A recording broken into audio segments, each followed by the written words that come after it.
সলমান খানের পরবর্তী যে মুভি রয়েছে ভামসি, সেটা ফার্স্ট লুক এসে পড়েছে। সলমান খানের কিন্তু অফিসিয়াল ভাবে জানিয়ে দিল যে এতদিন বলছিল দাবাং 4 আরো কি মাতৃভূমি আরো অনেক কিছু আসবে, কিন্তু আজকে অফিসিয়াল ভাবে দেখা গেল যে দেখতে পাচ্ছ এখানে সলমান খান কিন্তু অনেক চিকন হয়েছে এই ভামসির জন্য।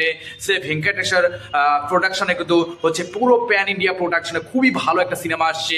এপ্রিলে কিন্তু একদম শুরু হয়ে যাবে শুটিং ফুটিং, আর তার সাথে কিন্তু 2027 সালে কিন্তু ঈদে কিন্তু এই সিনেমাটা লঞ্চ হবে। আমি কিন্তু বিশেষ সূত্র মারফত খবরটা পেয়েছি, অফিসিয়াল খবর, একমাত্র অফিসিয়াল খবর এই চ্যানেলে আপনারা পাবেন।